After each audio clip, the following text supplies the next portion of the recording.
Good morning, committee members, dear delegates. Please, can you take your seat? We are about to start.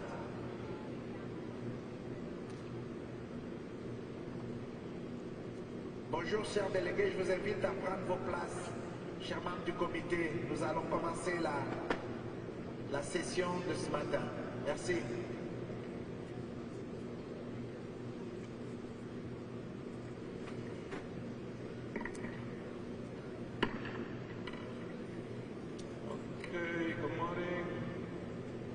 Excellencies, dear colleagues, before we resume our session, I'd like to inform you of the outcomes of the 7th meeting of the Bureau. Yesterday, we completed the examination of item 8B and have made some good progress with a review of 15 nominations to the World Heritage List. 11 new properties were inscribed, 1 renomination and 1 extension were approved, and 2 nominations were referred. On this occasion, we are honored by the presence of the President of the Union of Comoros.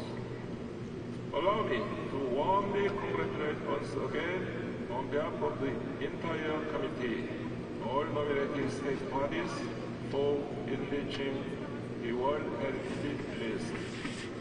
We are examining item 8D and item 8E. Today we will have 12 other nominations to examine. A list can be found on the updated calendar posted by the Secretariat on the 48th webpage yesterday evening.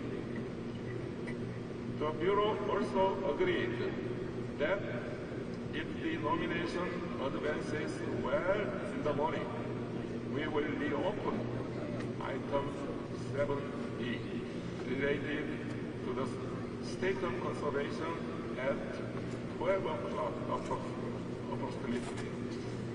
Starting with the Sundarbans, Bangladesh in the afternoon, if the nominations expected to be examined today are completed, we will again reopen item 7B on the state of conservation reports of Peninsula Valdez, Argentina, El Chinacate and Gran Desierto de Altar Biosphere Reserve, Mexico, and Mosioa, Tunya, Victoria Falls, Zambia, Zimbabwe.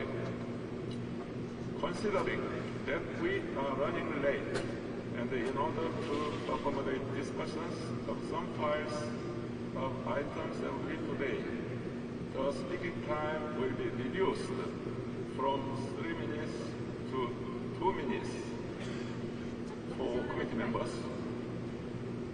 The Bureau also heard a report from Mr. Hossein Saad, chairperson of the working group on the budget, on the progress of work of the group, which held its first meeting yesterday. The group will meet again today from 2 to 3 p.m. in the same room 205. Thank you. And I now invite IUCN to present.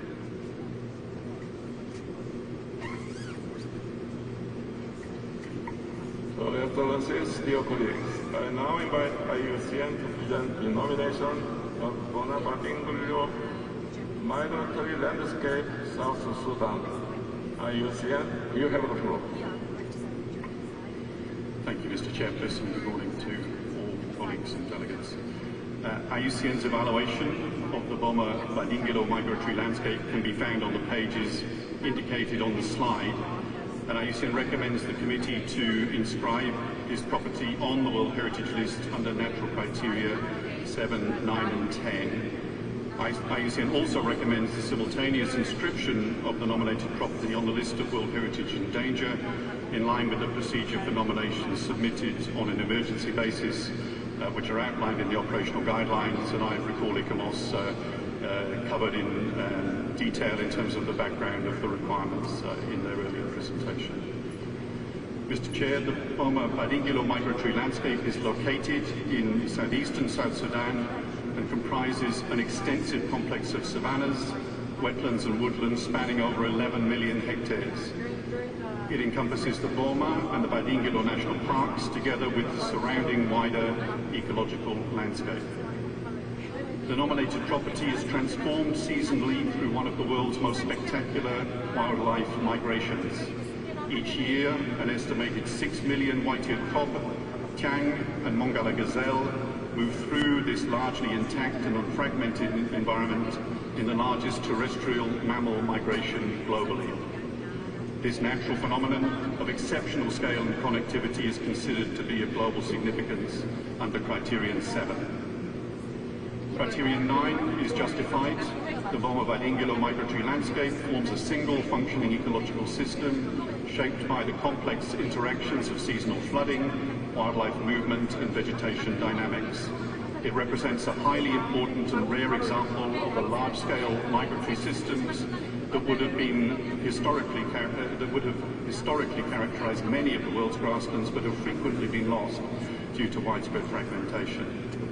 The nominated property also supports important populations of globally threatened species, including large mammals, together with significant assemblages of water birds, raptors, and other migratory birds.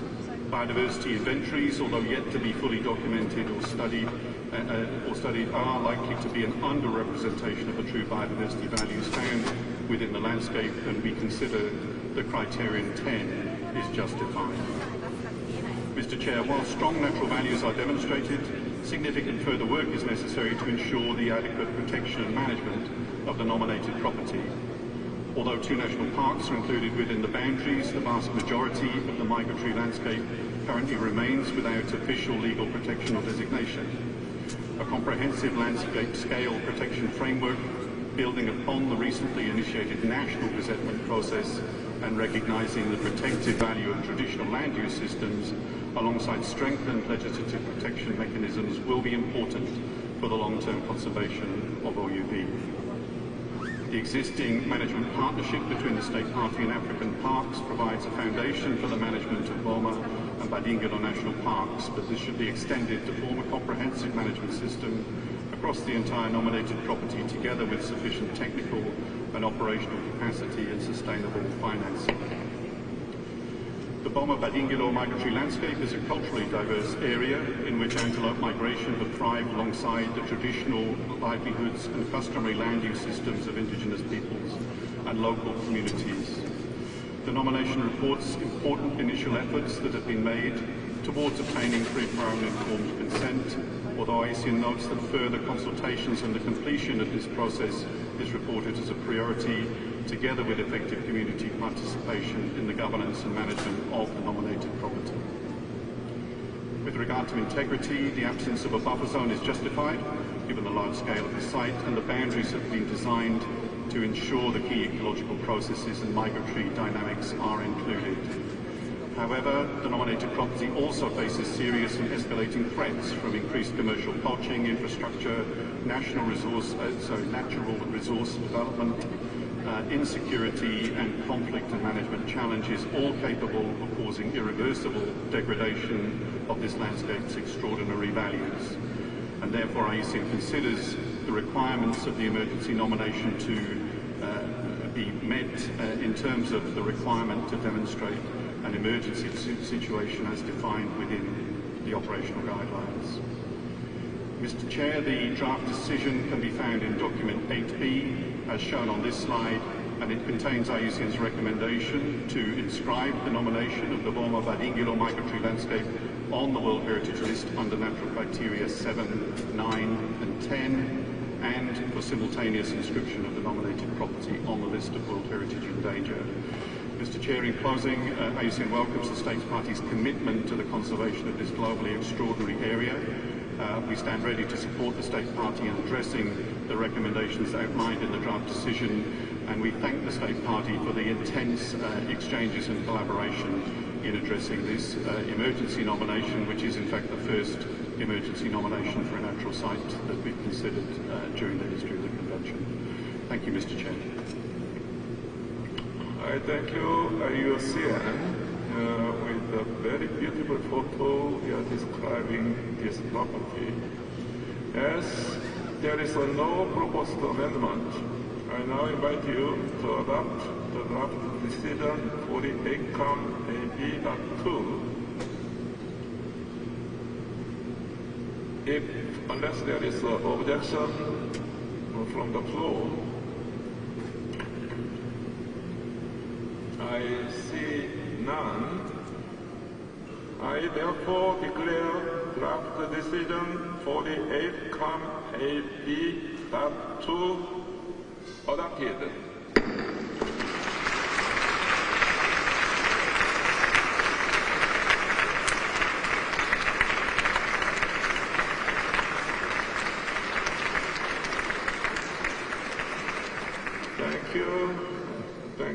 Thank you very much. Let me congratulate South Sudan on behalf of the entire committee for the inscription of its first property on the World Heritage List. South Sudan, you have the floor for a brief 2-minute statement. Thank you.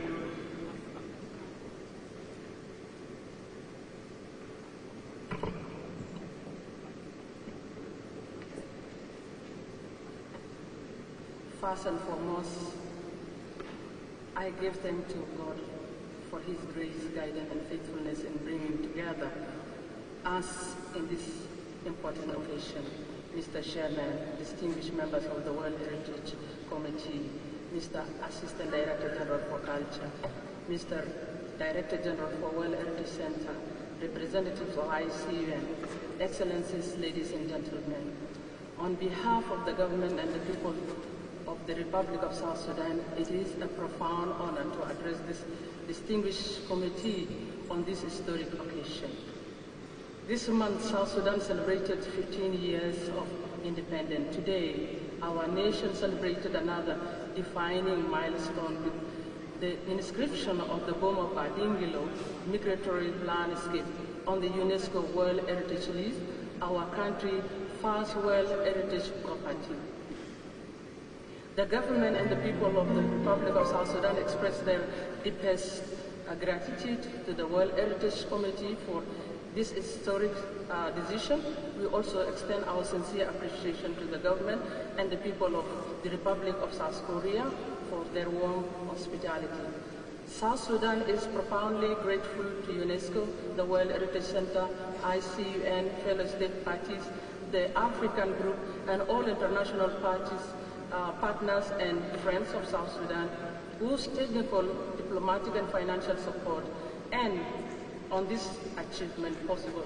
We express our special appreciation to the government of Japan for the long-standing partnership in strengthening our capacity to prepare this nomination, and the African Park for its steadfast commitment to the conservation of this extraordinary landscape.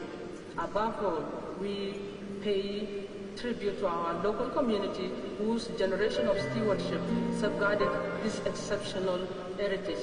South Sudan accepts this honor with humility and responsibility that accompanies it. The inscription of property includes its placement on the World List of Heritage in Danger, strengthen our resolve to work even more closely with UNESCO and international community to conserve its outstanding universal value for the benefit of present and future generations. To South Sudan join the family of World Heritage Nations. This inscription is not only a victory for our people, but also a contribution to humanity, shared heritage, and our collective responsibility to protect it. On behalf of the government and the people of South Sudan, I thank the World Heritage Committee and all partners for walking this historic journey with us. Thank you. Thank you. Thank you.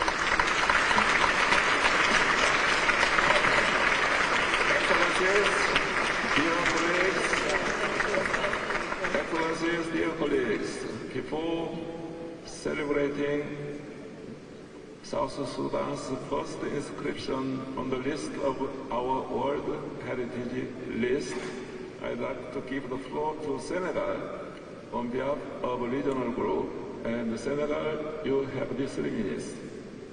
Merci beaucoup, Monsieur le Président. Monsieur le Président, le Sénégal voudrait, au nom du groupe africain, saluer la décision historique que vient de prendre le Comité du patrimoine mondial. Je veux nommer l'inscription du paysage migratoire de Boma-Badingilo au Soudan du Sud.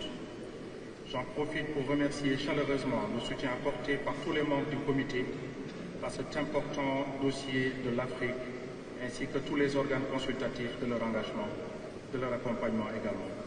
Nous sommes honorés d'accueillir le ministre de la Culture du Soudan du Sud, à qui nous exprimons nos chaleureuses félicitations pour cette distinction qui rappelle, s'il en était encore besoin, la richesse de la culture sud-soudanaise. Le paysage migratoire de Boma-Badingilo offre le spectacle des dernières migrations de faune sauvage, les plus spectaculaires du monde. Chaque année, on estime que 6 millions de coqs de buffon à oreilles blanches, de tchang et de gazelles de Mongala se déplacent dans les vastes plaines d'inondation, les zones humides et les savanes en réaction aux pluies saisonnières et aux changements dans la disponibilité des ressources. Ce paysage migratoire est un exemple exceptionnel de processus écologique et biologique en cours associé à une migration d'ongulés à grande échelle dans un écosystème de savane saisonnièrement dynamique. L'interaction entre les pluies saisonnières, la productivité correspondante de la végétation et les déplacements associés des espèces sauvages entretiennent ce qui est probablement la dernière des dernières migrations terrestres de mammifères du monde. Cette inscription, Monsieur le Président, nous rappelle la place de choix qu'occupe le continent africain dans la préservation de la biodiversité mondiale.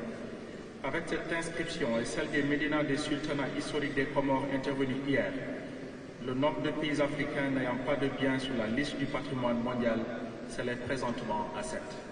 Nous espérons que ce bien ouvrira la voie à d'autres distinctions pour le bien du peuple sud-soudanais, du continent africain et du monde entier. Je vous remercie. Okay, merci beaucoup. Once again, congratulations to South Sudan.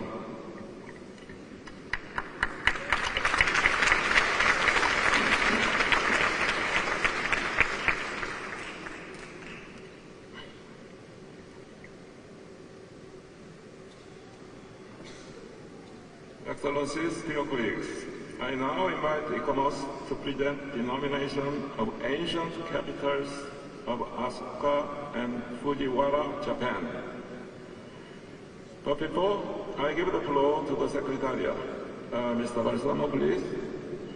Thank you, Chair. This is to inform the committee that a notification of factual errors concerning the evaluation reports for the nomination of Japan's ancient capitals of Asuka and Fujiwara is to be found on page 29 of document INF 8B4.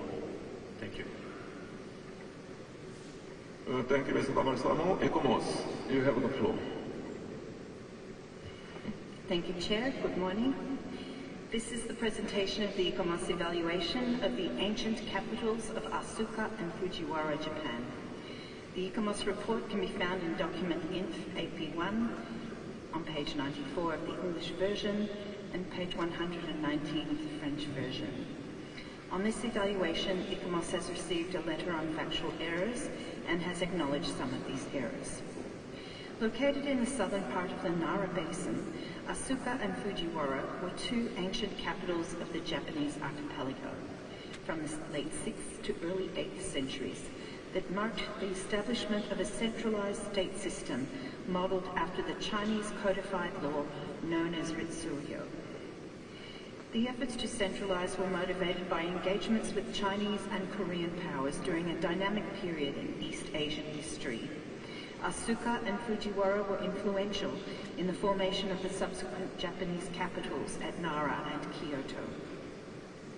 The nominated property consists of archaeological sites selected to represent three tangible and spatial dimensions of the Asuka and Fujiwara capitals: the palace governments, office sites, Buddhist temple sites, and mountain tombs. The nominated serial property comprises 19 component parts surrounded by a single buffer zone, which together demonstrate the introduction and consolidation of the key elements of the centralized governance system. In the Ritsuryo system, the facilities for government administration were co-located with the emperor's palace, combining ceremonial, political, and administrative functions as exemplified by the sites of the Asuka and Fujiwara palaces. 7 Buddhist temple sites make up the second typological category. Asuka-dera is the site of the first Buddhist temple in the Japanese archipelago and marked the beginning of the construction of the capital at Asuka. From this period, Buddhism spread amongst powerful clans who built private temples, and many were built at Asuka and Fujiwara, reflecting both Chinese and Korean influences. The selected temple sites also demonstrate the construction of state temples for the protection of the centralized state. The third group of sites are the 7 mounded tombs. For most of the tombs, the burial mound and burial chamber remain intact. The new burial system used at Fujiwara represented the hierarchy topped by the emperor. The comparative analysis justifies consideration of this property for the World Heritage List.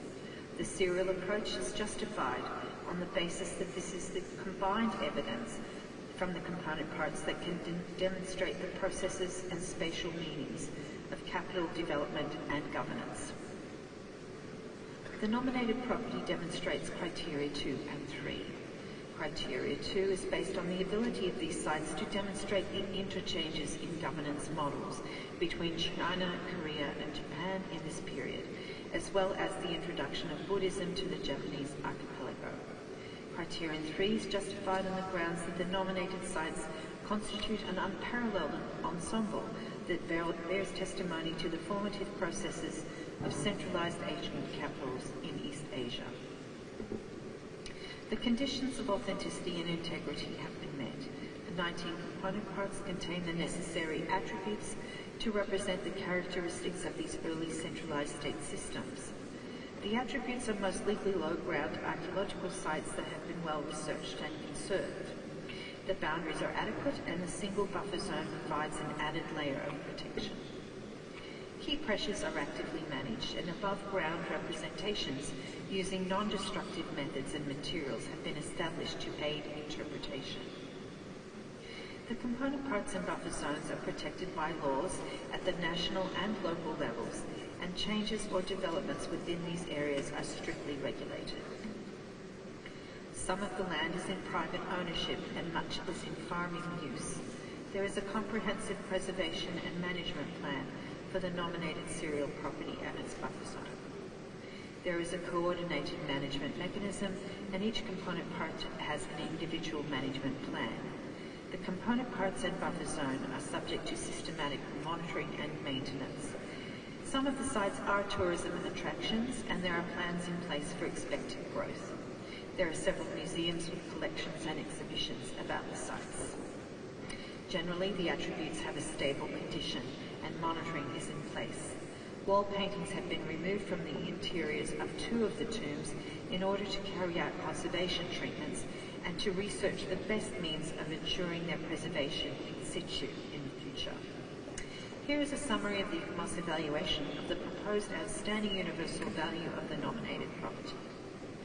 To conclude, ICOMOS recommends that the ancient capitals of Asuka and Fujiwara, Japan, be inscribed in the World Heritage List on the basis of criteria 2 and 3, and has included a number of further recommendations in the draft decision to support the long-term conservation of the property.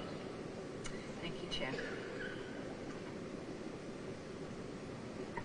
I thank you, ICOMOS. Likewise, as there is no proposed amendment, I now invite you to adopt draft decision 48-8B.19. Are there any comments? I see none. I therefore declare draft decision 48-8B.19 adopted.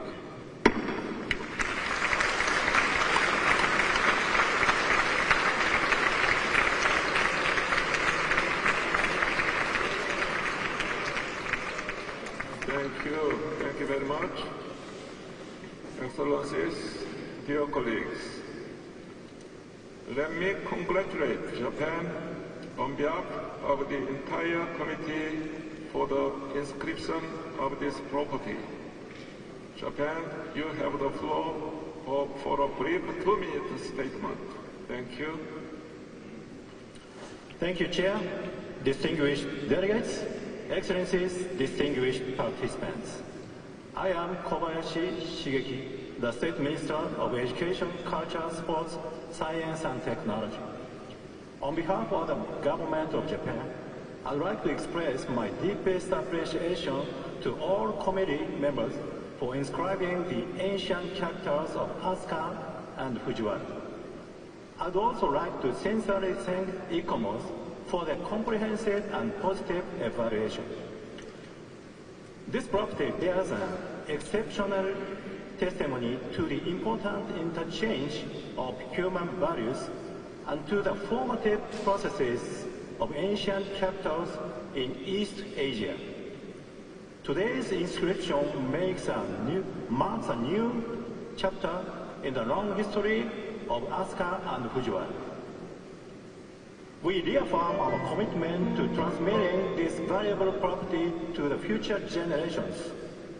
I'd like to share this historic moment with local communities in the Nara region and to all who have long dedicated themselves to protecting the inscribed property. Now, I'd like to invite Mr. Yamashita, Governor of Nara Prefecture, to say a few words. This is a very proud moment for Nara. Thank you to everyone who has made this inscription possible. Today marks a new beginning for ancient capitals of Asuka and Fujiwara. We promise you to protect this heritage and to share its value with the world and to pass it on to future generations. Thank you very much.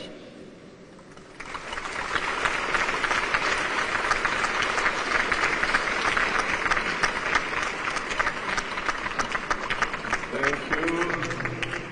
Congratulations once again to Japan.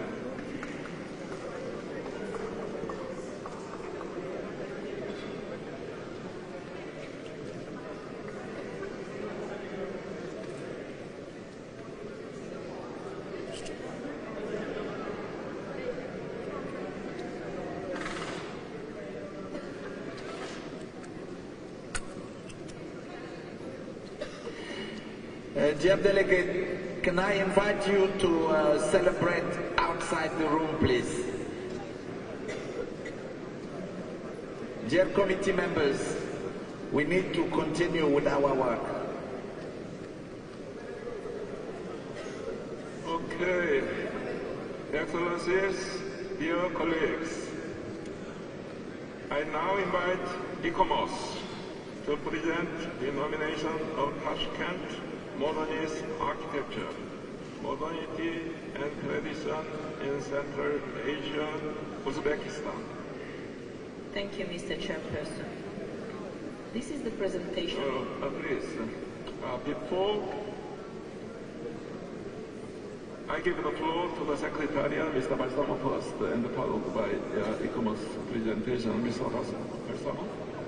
Thank you, Chair. We received a notification of the factual error concerning the evaluation report of the nomination of Tashkent Modernist Architecture, and this has to be found on page 43 of document INF8B4. Thank you. Thank you, Mr. Balsamo. Now, ICOMOS, you have the floor. Thank you. This is the presentation of the ICOMOS evaluation of Tashkent Modernist Architecture, Modernity and Tradition in Central Asia, Uzbekistan. The ICOMOS report can be found in document INF8B1 on page 167 of the English version and page 187 of the French version. On this evaluation, ICOMOS has received a letter on factual errors and has acknowledged some of them. Tashkent Modernist Architecture is a nominated serial property comprising 10 modernist buildings and ensembles for public and residential use, constructed in Tashkent and one in Parkent district between the 1960s and the early 1990s. The nominated buildings include museums, exhibition halls, housing, cultural institutions, and scientific facilities. Altogether, the nominated series is presented as illustrating the large-scale transformation of the city, defining its major public spaces and marking a specific phase of Soviet architecture characterized by industrialized construction, adaptation to seismic risk and climate, and the combination of standardized systems with the locally adapted architectural solutions. 9 out of 10 component parts are located along the urban axis in Tashkent that were either newly created or substantially reshaped as part of the urban plans for the modernization of the city, whilst the big solar furnace is located in Parkent, about 40 kilometers east of Tashkent. The 10 nominated component parts are illustrated in these detailed maps. The property has been nominated based on criteria 2 and 4 as a synthesis of Soviet modernism and Central Asian traditional techniques, addressing seismic and climatic challenges through innovative design, experimental architecture, urban planning and social functions, with influence extending beyond the Soviet Union. Despite some shortcomings, the comparative analysis justified the inclusion of the 9 component parts located in Tashkent on the World Heritage list. They represent an outstanding adaptation of modernist themes to climatic, cultural and aesthetic conditions in Central Asia, resulting in one of the finest examples of architectural and urban design in the USSR in the final 3 Soviet decades. Although important nationally and regionally, the big solar furnace in Parkent does not contribute to reinforcing the urban planning qualities of Tashkent as a modernist city, and is therefore recommended by ICOMOS for exclusion. Throughout the evaluation process, the state party significantly strengthened the nomination. 9 component parts